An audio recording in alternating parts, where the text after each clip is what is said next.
नमस्कार, आपके साथ मैं हूं सरफराज सैफी और मेरे साथ हैं उत्तराखंड के पूर्व मुख्यमंत्री, 5 बार से सांसद, कांग्रेस के कद्दावर नेता हरीश रावत साहब।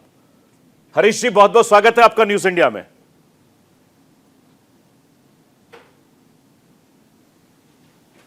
बात करते हुए सैफी साहब, कैसे आप? मुझे लग रहा है ठंड भी काफी ज्यादा हो रही है उत्तराखंड में, लेकिन सियासत गर्म है। हाँ, देहरादून में ठंड है इस समय। सियासत गर्म है, मगर ठंड है ही है। प्रकृति ठंडी है, तासीर ठंडी है उत्तराखंड की। लेकिन मैं जितना हरीश जी आपको जानता हूं, आप बड़े खुशमिजाज इंसान हैं, खुश रहते हैं, मुस्कुराते रहते हैं, लेकिन आपको गुस्सा भी आने लगा आजकल। अच्छा, आया?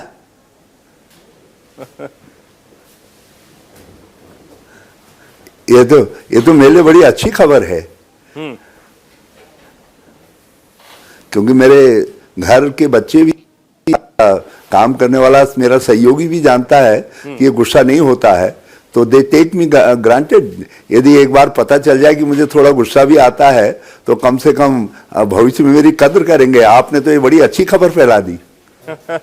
इसलिए चूंकि मैं आपको बहुत करीब से जानता हूं, आप जानते हैं, क्योंकि जितने आपको चाहने वाले करोड़ों लोग हैं, आपकी मुस्कुराहट से, आपकी सादगी से आपके फिदा हो जाते हैं। और जो गुस्से वाला आपने इजहार किया, पार्टी आलाकमान ने भी आपको दिल्ली बुला लिया कि आइए साहब, हरीश जी आप तो मुस्कुराने वाले इंसान है, गुस्सा क्यों हो रहे हैं? नहीं, वो मैं समझता हूं ना, गुस्सा था वो एक प्रकार से कुछ करेक्टिव स्टेप उठाने के लिए एक संकेत भर था। क्योंकि मुझे लगा कि मैं यदि बातचीत में लाता हूं तो कहीं ऐसा न समझा जाए कि कोई साधारण मेरी अपनी कंप्लेंट है, कोई अपना किसी से कुछ, क्योंकि मेरा अपना मानना है कि जो जिम्मेदारी सौंपी है उस जिम्मेदारी को निष्ठा से पूरा करना है, पूरी ताकत से। और उसके लिए बहुत आवश्यक है कि आपको ताकत दी जाए, आपको सहयोगी दिए जाए, आपके हाथ पांव दुरुस्त हों, सब लोग आपके साथ चलें। मैंडेट बिल्कुल क्लियर होना चाहिए था। जो मैंडेट मेरे साथ था उसमें थोड़ी सी अस्पष्टता थी, जिसके कारण मुझे लग रहा था कि मैं मोर्चे के साथ न्याय नहीं कर पा रहा हूं। जो काम मुझे सौंपा गया है मैं उसके साथ न्याय नहीं कर पा रहा हूं। अब आप ये लगाइए, भाजपा का मुकाबला करना है और चुनावी समर में भाजपा के पास कई मगरमच्छ हैं। देखिए, ईडी, इनकम टैक्स, पुलिस, सत्ता, पैसा, सब जो है। और उसका आप जब तक आपके हाथ पांव, शक्ति, सहयोगी सब दुरुस्त न हो, आपके साथ एकजुट खड़े न हो, तो कैसे चुनाव जीता जाएगा, कैसे लड़ा जाएगा?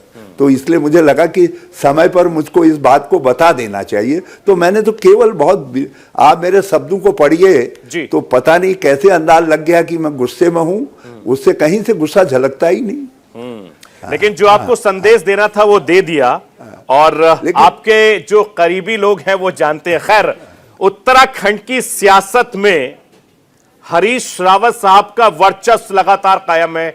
चूंकि आप जमीन से लेकर मनमोहन सरकार तक आप मंत्री रहे, कद्दावर मंत्री रहे हैं, क्या एक बार फिर से हरीश रावत साहब उत्तराखंड में कांग्रेस की सरकार लाएंगे?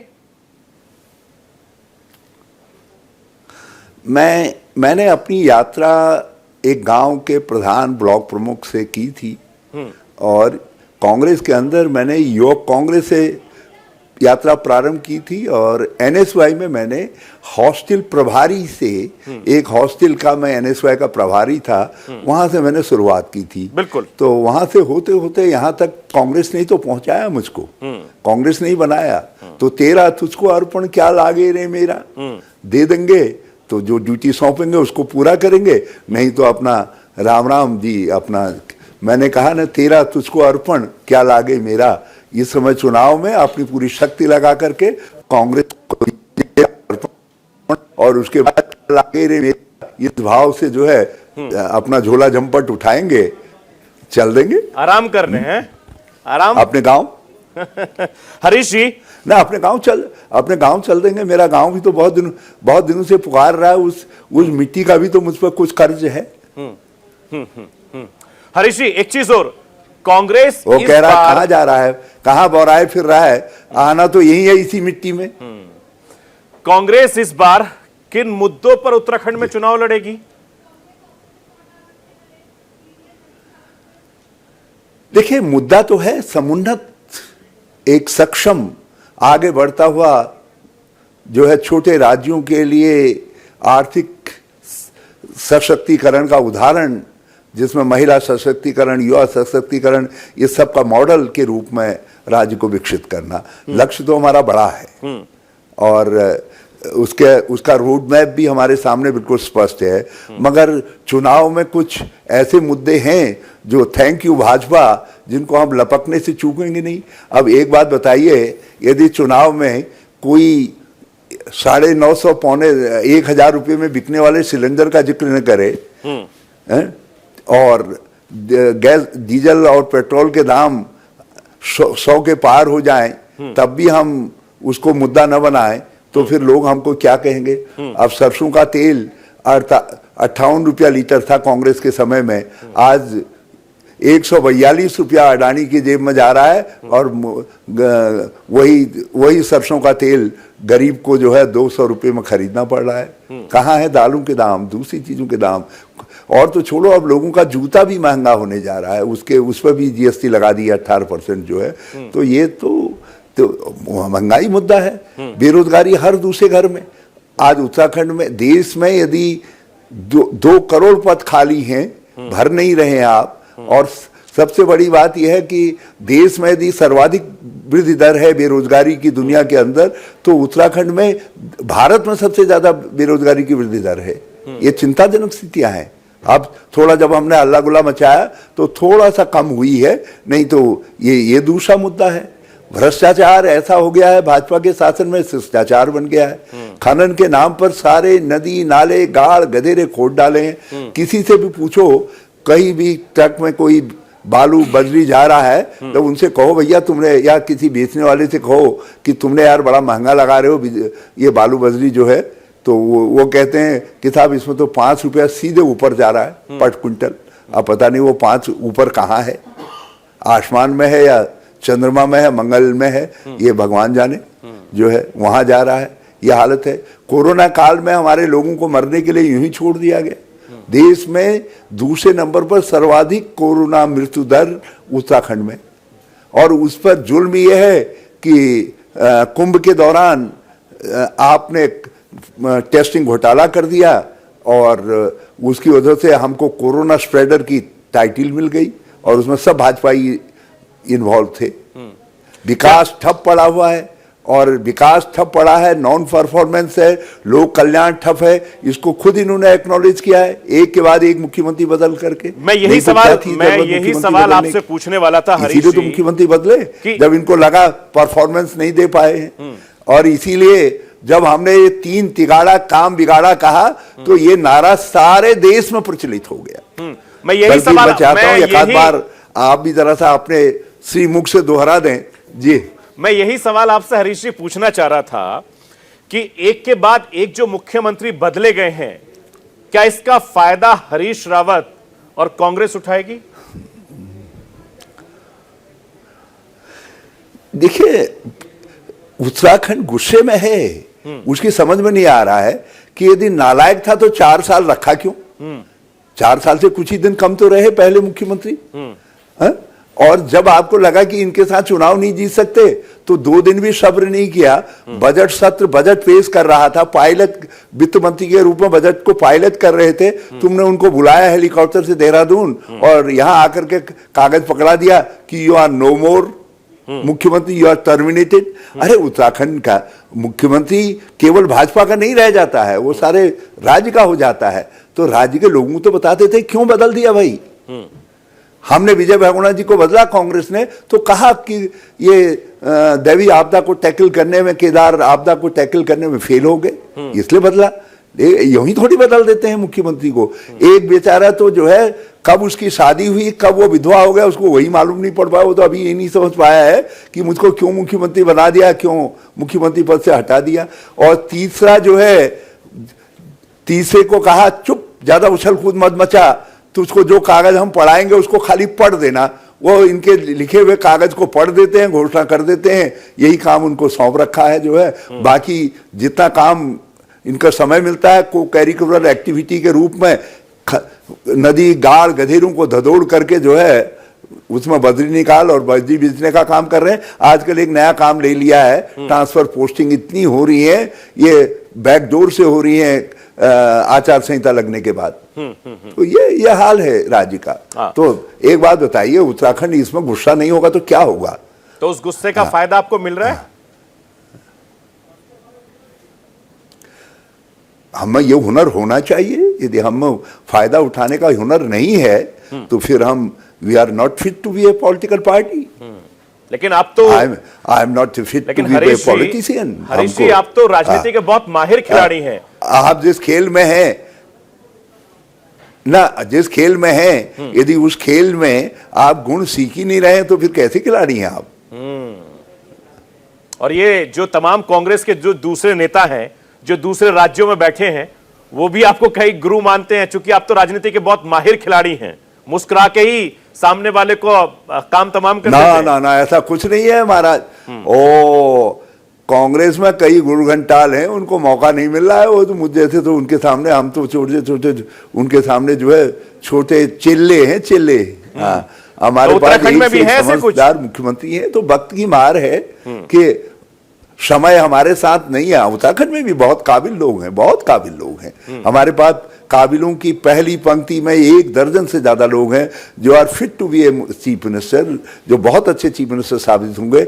दूसरी पंक्ति में भी इतने ही लोग हैं, तीसरी पंक्ति में भी हमारे पास तो चौथी पीढ़ी भी तैयार हो गई है। तो इतने सारे जब नेता पहली पंक्ति, दूसरी पंक्ति, तीसरी पंक्ति और यूथ में हो गए, तो क्या मैं मानूं कि हरीश रावत अगर कांग्रेस की सरकार उत्तराखंड में बनती है तो मुख्यमंत्री का चेहरा कौन होगा इतने सारे नामों में से, हरीश रावत के अलावा? वो जिसको सोनिया जी कह देंगी भैया तू जा चला, वो होगा। हमारी रवायत है, हम जब चुन करके आते हैं तो प्रस्ताव करके अध्यक्षा जी से प्रार्थना करते हैं कि हमारा मुख्यमंत्री नामजद कर दीजिए। हम अपनी इतनी प्यारी प्यारी अदा क्यों छोड़ेंगे अपनी, बताइए तो। लेकिन आजकल धामी साहब तो बड़ा काम कर रहे हैं, उनके हाथ में चोट है, उसके बावजूद भी जगह जगह रोड शो कर रहे हैं, काफी भीड़ जुटा रहे हैं, बहुत सारे शिलान्यास कर रहे हैं। और जब देश के प्रधानमंत्री नरेंद्र मोदी केदारनाथ थे, मैं भी वहां गया था, आपके कई सारे पुराने मित्र भी मुझे मिले थे, मैंने उनसे बातचीत की थी। लेकिन लोगों में कहीं ना कहीं नाराजगी तो है। वो ये कह रहे हैं कि कांग्रेस के अंदर अंदर कला है तो बीजेपी के भी अंदर अंदर कला है, दोनों ही पार्टियां जूझ रही हैं। हरीश जी, देखिए, हम एक लोकतांत्रिक पार्टी हैं, हमारा मिजाज दूसरे तरीके का है। आप जानते हैं आजादी के दिनों में भी गरम दल नरम दल, गांधी सुभाष, आजादी के दिनों में नेहरू और पटेल, नेहरू और राजेंद्र प्रसाद, ये सब धाराएं थी। इंदिरा जी के समय में यंग तर्क थे, राहुल जी के समय, राजीव जी के समय में भी थी, विश्वनाथ नहीं, इनके नरसिम्हा राव जी के समय में अर्जुन सिंह जी और दूसरे लोग थे। अपनी अपनी धाराएं, वैचारिक मंथन कांग्रेस में होता रहता है। हम एक डेमोक्रेटिक पार्टी हैं, मगर बीजेपी तो आरएसएस की फ्रेंचाइजी होल्डर है। हाँ, एक रेजिमेंटेड पार्टी है। एक आदेश आता है, उसका पालन नीचे तक करना है, तो उनसे हमारी क्या तुलना है? हमारी तो आदतें पुरानी हैं। हम तो उसके अनुसार कुछ न कुछ कहते हैं, बात करते हैं, उठाते हैं, और फिर जब तय हो जाता है नहीं भाई यही करना है तो फिर लग जाते हैं सब काम करने पे। यही तो इंटरनल डेमोक्रेसी है हमारे यहाँ। भाजपा में तो इंटरनल डेमोक्रेसी है ही नहीं। आप देखिए तो भाजपा में 2 के बाद लाइन बंद। हरीश जी, एक सवाल और मेरे जहन में है कि जिस तरीके से प्रियंका गांधी जी लगातार एक्टिव हुई हैं, लड़की हूं लड़ सकती हूं, उत्तराखंड में क्या असर दिख रहा है इसका? सब जगह पूरे देश में ये युगांतकारी नारा है। इंदिरा जी ने एक नारा दिया था, महात्मा गांधी ने कहा था ना, अंग्रेजों भारत छोड़ो। नेहरू ने कहा था बी आप साइंटिफिक टेम्पर लाइए देश के लोगों से, और उसी तरीके से महिलाओं के आरक्षण की बात कही थी राहुल जी ने, कहा था महिलाओं का सशक्तिकरण, तो ये उसी प्रकार से जो है प्रियंका जी ने इस मोड़ पर 21वीं सदी में महिलाओं की सशक्त भागीदारी के लिए जो बात कही है कि लड़की हूं, लड़ सकती हूं, ये देखिएगा, इसका ये आवाज बरसों तक लोगों के कानों में गूंजेगी, और इससे हमारी महिला अधिकारिता पर बहुत बड़ा फर्क पड़ेगा, और इससे हमारे समाज की चेतना में बड़ा भारी असर पड़ेगा। हरीश जी, 14 फरवरी को कहते थे कि बराबर का दर्जा, नारी की पूजा होती है, देवता बसते हैं, ये सब बातें थी, लेकिन वास्तविक अर्थों में नारी एक ऐसे पार्टनर के रूप में, नेशनल बिल्डिंग पार्टनर के रूप में लीड करती हुई दिखाई देगी। ये इस नारे का असर आप देखिएगा जो है। मैं अपनी छोटी छोटी बेटियों को देखता हूं, वो भी इस नारे को दोहराती हैं। मेरी एक छोटी बेटी नारे को दोहरा रही थी एक दिन कि लड़की हूं, लड़ सकती हूं। मैंने कहा बेटा क्या लड़ना है? बोली मेरे लिए जो है मेरा फला चीज तो आया नहीं। मैंने कहा आ जाएगा भैया। तो सब जगह अपने अपने तरीके से असर पड़ रहा है इसका। नहीं, कैंपेन भी काफी अच्छा चला। आपकी शादी तो हो गई है ना? जी जी बिल्कुल हो गई। मैंने कहा आपकी शादी तो हो गई है ना? 2 बेटियां हैं मेरी। तो आपकी बेगम साहिबा भी रसोई में कहती होंगी लड़की हूँ, लड़ सकती हूँ करके। फिर बिल्कुल साहब, हर परिवार में यही होता है। और मेरी तो 2 छोटी बेटियां, वो भी लड़ती हैं आजकल, क्योंकि इतना कैंपेन चला दिया आप लोगों ने कि हर घर में असर होने लगा है। पानी पी लीजिए हरीश जी, पानी पी लीजिए। ये कला का वो नहीं है, ये जो है एक प्रेरणा है, एक उद्भव हुआ है भावना का, शक्ति का जो है। बिल्कुल, जैसे असुरों के वध के लिए देवी का की प्रार्थना की थी, उसकी शक्ति की आराधना की थी देवताओं ने जो है, तो ये हमारी जो नारी शक्ति है उसकी शक्ति की आराधना है। लड़की हूं, लड़ सकती हूं। बिल्कुल हरीश जी, 14 फरवरी यानी वैलेंटाइन डे के दिन आपके सूबे में 70 विधानसभा सीटों पर मतदान होगा। कितनी सीटों पर आप काबिज होंगे और कितनी महिलाओं को आप टिकट देंगे? जो लड़की हूं, लड़ सकती की बात आपके नेतृत्व कर रहा है, कितनी लड़कियों को आप टिकट देंगे? जहां हमारी बहनें अच्छे संघर्ष की स्थिति में आएंगी, उनको जिताने के लिए हरीश रावत खड़ा होगा, और हम रिस्क लेकर के भी लड़कियों को टिकट देंगे, जो है महिलाओं को टिकट देंगे। तो पहली लिस्ट कब जारी हो रही है? कोशिश है इस बात की। और एक बात और मुझे पक्का भरोसा है, 14 तारीख को, आखिर जितना समय बीते जाता है, मेरा भी तो उत्तराखंड के साथ 73 साल का इस धरती मिट्टी के साथ रोमांस है। तो ये वो है वैलेंटाइन डे में, ये केवल जवानों का दिन नहीं है, ये हम जैसे जो है जो पुराने प्रेमी हैं उनका भी दिन है। तो अपने पुराने प्रेमी को जो है लोग भूलेंगे नहीं, और हमको वोट देंगे, वोट रूपी फूल दे करके नवाजेंगे। तो आपने सरकार बनाएंगे हम। आपने सीट तैयार की, कहां से चुनाव लड़ेंगे?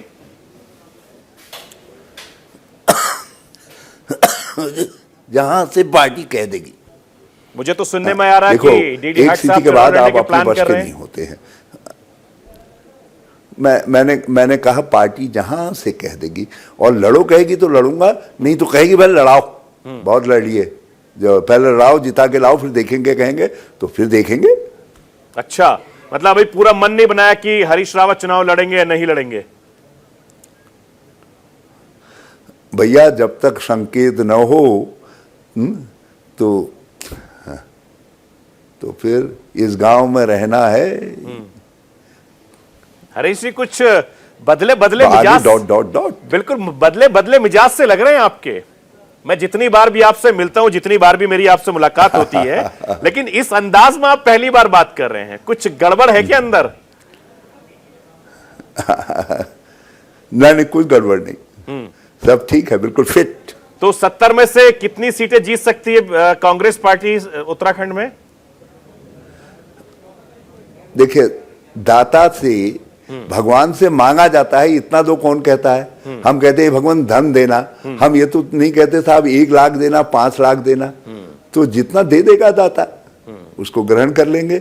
लेकिन इतनी प्रार्थना जरूर है हमारी, इस बार विशेष प्रार्थना है कि दाता इतनी संख्या दे देना कि दिल्ली वाले गड़बड़ न कर सकें। लेकिन इस बार तो डिजिटल चुनाव होगा, थोड़ी दिक्कत भी होगी, कैंपेन में दिक्कत होगी, ठंड भी है उत्तराखंड में और अभी ठंड बढ़ती जा रही है। राजनीति में चुनौतियां आती हैं, ये समय की चुनौती है, इसका भी पार पाएंगे। मगर एक बात मैं आपके चैनल के माध्यम से कहना चाहता हूं कि इलेक्शन कमीशन को इस बात का ख्याल करना चाहिए कि जिस राज्य के अंदर 55% एरिया में इंटरनेट कनेक्टिविटी नहीं है, तो केवल डिजिटल प्लेटफॉर्म ही कैसे, जब इंटरनेट वर्क ही नहीं करेगा तो कैसे हम अपनी बात पहुंचा पाएंगे। बाकी हमने चुनौती स्वीकार कर ली है। मैं एक दिन के 2 लाइव कर रहा हूं, अभी आपके पास आने से पहले मैं एक लाइव ही कर रहा था। मैं एक जसपुर की मीटिंग को एड्रेस कर रहा था जी। तो बड़ा मुश्किल हो रहा होगा आपको तो इस समय, क्योंकि ऑनलाइन भी आप टेलीविजन पे भी बैठना है और प्रचार भी करना। अब तो जनता भी सामने कम दिखाई देगी।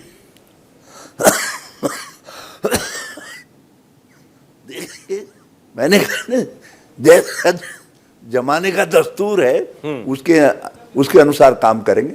चलिए, उम्मीद करते हैं कि आप स्वस्थ रहें, सेहतमंद रहें, अपना ख्याल रखिए, चूंकि ठंड काफी ज्यादा हो रही है। और 14 फरवरी को एक बार फिर से हम आप बातचीत करेंगे न्यूज इंडिया पर। जी सेठी साहब, आपकी जर्रा नवाजी के लिए बहुत बहुत शुक्रिया आपका, बहुत बहुत thank you so much. Thank you very much. Thank you so much Harish ji, news India को वक्त देने के लिए और बेबाकी से बातचीत करने के लिए। तो हरीश रावत साहब उत्तराखंड के कद्दावर नेता है, कांग्रेस के बड़े नेता हैं, और चूंकि ठंड काफी ज्यादा है, चुनाव प्रचार में भी दिक्कत होगी, जिस तरीके से हरीश जी ने कहा। और उन्होंने कहा कि उत्तराखंड में एक बार फिर से वो सरकार बनाने की कवायद कोशिश कर रहे हैं। तो फिलहाल इस खास पेशकश में इतना ही।